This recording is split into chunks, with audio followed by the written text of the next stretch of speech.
Hello साथियों, कैसे हो आप सब। आशा करते हैं अच्छे होंगे और अपनी पढ़ाई पूरे मन लाकर कर रहे होंगे। तो आज हम जानेंगे 10वीं कक्षा के पाठ 8, जिसका नाम है जीत जीत मैं निखरत हूँ। जिसके लेखक जो है पंडित बिरजू महाराज से एक साक्षात्कार के रूप में है। ठीक, साक्षात्कार का मतलब यहाँ पे होता है इंटरव्यू।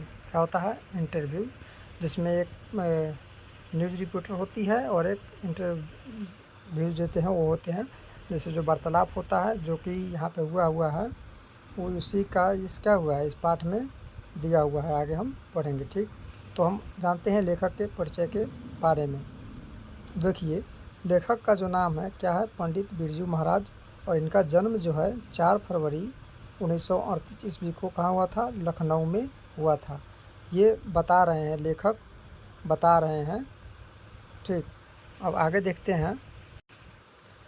आगे है, यह जो है अपने माता पिता के अंतिम संतान थे। अंतिम बोले तो आखिरी संतान। और 3 बहनों के लंबे अंतराल के बाद इनका जो है जन्म हुआ था। किनका? पंडित बिरजू महाराज का। ठीक, अब पाठ का परिचय देखिए।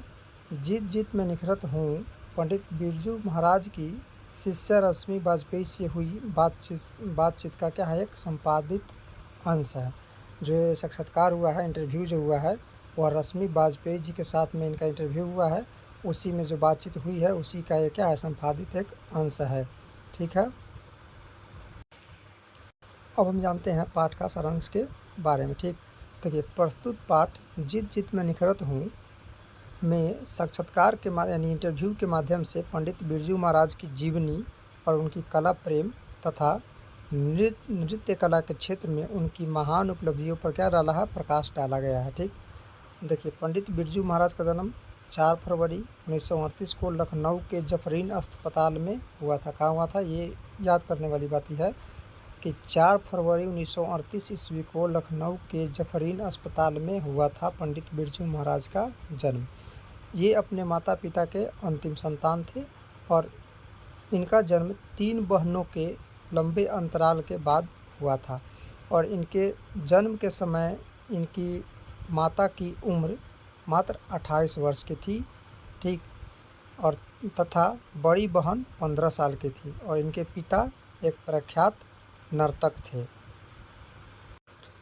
और इन्हें नृत्य कला विरासत में मिली थी। और ये अपने पिताजी के साथ रामपुर के नवाब के दरबार में नृत्य कार्यक्रम में जाया करते थे। क्या करते थे? इनके पिताजी नवाब साहब के दरबार में जब नृत्य करने जाते थे तो बिरजू महाराज भी उनके साथ जाया करते थे। और 6 साल की उम्र में ही बिरजू जी नवाब साहब के क्या हो गए थे? प्रिय हो गए थे। अब बार बार किसी के यहाँ आप ही जाइएगा तो क्या हो जाए? उससे लगाव हो जाता है। तो बिरजू जी क्या हो गया? नवाब साहब के एकदम प्रिय हो गए थे और इसलिए इन्हें अपने पिता के साथ वहाँ जाना पड़ता था तथा नाचना पड़ता था। अब किस लिए जाना पड़ता था? प्रिय हो गए थे, और प्रिय हो गए थे इसलिए उसको जाना भी पड़ता था और पिताजी के साथ उनको नाचना भी पड़ता था। और इतनी कम उम्र में ही इनकी तनख्वाह निश्चित कर दी गई थी। अब उतनी ही छोटी सी उम्र में नाचने के लिए उनको तनख्वाह भी यानी सैलरी भी निश्चित कर दी गई थी। और इस नौकरी से छुट्टी पाने की इच्छा प्रकट की तो नवाब साहब ने फरमान जारी कर दिया कि यदि लड़का नहीं रहेगा तो पिता को भी नौकरी से क्या करेंगे? हटा देंगे। अब पिताजी बिरजू महाराज के जो पिताजी थे वह नौकरी से छुट्टी मतलब बिरजू महाराज को नौकरी से छुट्टी दिलाने के लिए हनुमान जी के मंदिर पर क्या करते थे? लड्डू भी चढ़ाते थे। और छुट्टी करने के लिए जब बात रखी तो नवाब साहब जो थे वो फरमान जारी कर दिए कि अगर लड़का नहीं आता है तो तुमको भी हम क्या करेंगे? नौकरी से हटा देंगे। जब नवाब साहब जब बोले कि फरमान जारी किए कि अगर लड़का नहीं आएगा तो तुमको भी नौकरी से हटा देंगे, तो उससे क्या हुआ? खुश होकर हनुमान जी को प्रसाद चढ़ाया तथा मिठाइयाँ भी बाँटी। और बिरजू महाराज कहते हैं कि उन्हें नृत्य कला की तालीम कुछ क्लास में कुछ लोगों द्वारा कहते हैं और सुनते तथा देखकर सीखा। और इसके साथ ही जहाँ तहाँ पिताजी जाते थे उनके साथ जाया करते थे तथा कार्यक्रम में भी भाग लेते थे। और ये जो नृत्य कला की जो उनको शिक्षा मिली थी वो उनको पिताजी ही दिए हुए थे। और पिताजी इन अपना चेला यानी शिष्य बनाने के लिए उनसे 500 रुपया भी लिए हुए थे, तब जाके उनको अपना चेला बनाए थे। ठीक, अब देखिए, पिताजी की जब उनकी मृत्यु हो गई 54 साल की उम्र में लू लगने के कारण वे सहनशील शक्ति थे और आप अपना दुख किसी को कहना पसंद नहीं करते थे। वे क्या थे? अति प्रिय व्यक्ति थे बिरजू महाराज जो थे। पिता की मृत्यु के बाद माँ को दुखी देखकर उदास रहने लगे थे। कौन? बिरजू महाराज जी। पिताजी की जब किसी की पिता की मृत्यु हो जाती है तो माँ का जो मुखड़ा होता है उसको देख के आप कोई भी लड़का उदास रह जाता है, ठीक। वो भी क्या उदास रहने लगे थे, क्योंकि उनके मरते ही खराब दिन शुरू हो गए थे। उनके क्या होते? खराब दिन शुरू हो गए थे। भोजन वस्त्र का घोर अभाव हो गया था, यानी एकदम मजबूरी आ गया था, ठीक। फिर शंभू चचा के शौकिया मिजाज के कारण कर्ज में डूब गए थे।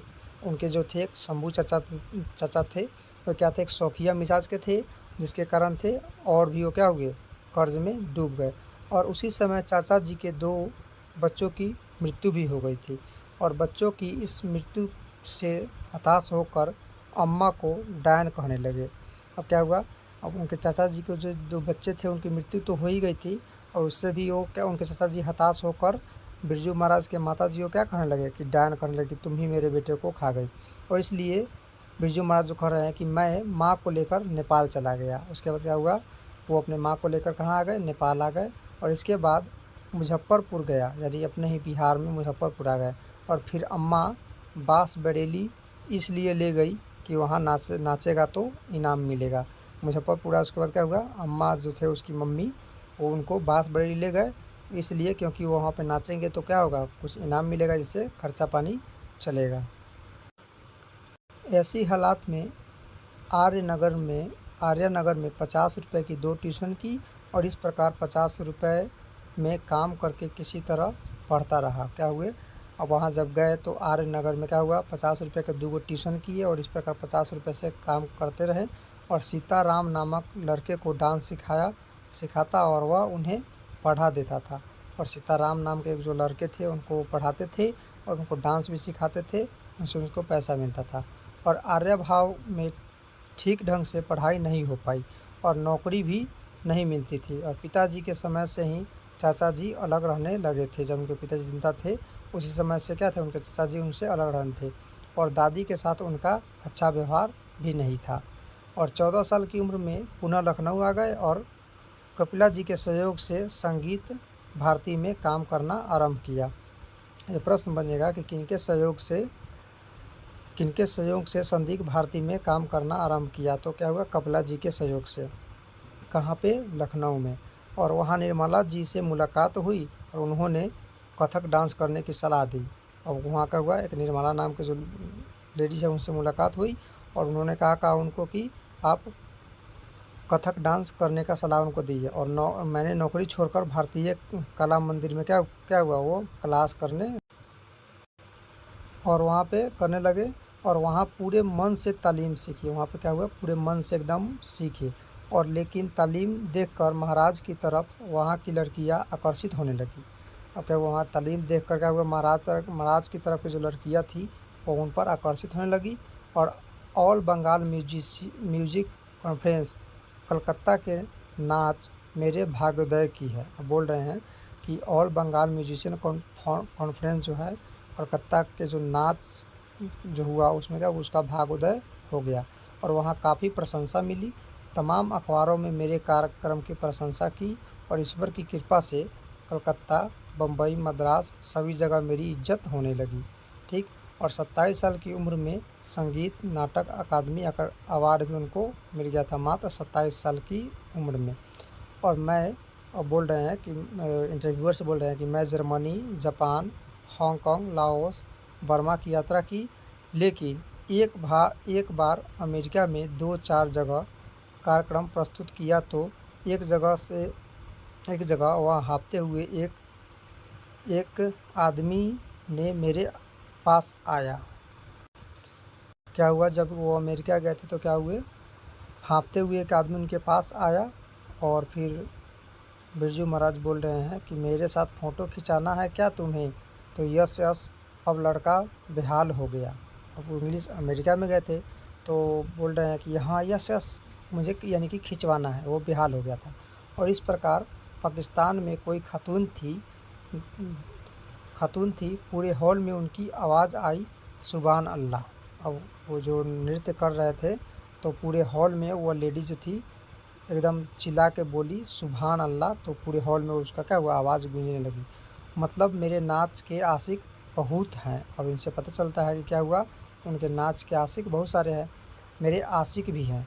और बिरजू महाराज कहते हैं कि मुझे ऊंचाई तक ले जाने में अम्मा का बहुत बड़ा क्या है, हाथ है, और वहीं बुज़ुर्गों की तारीफ़ करके मुझे उत्साहित करती है। और क्या कहते हैं, वहीं बुज़ुर्गों की तारीफ़ करके मुझे उत्साहित करती थी, और वहाँ वाकई में गुरु और माँ थी।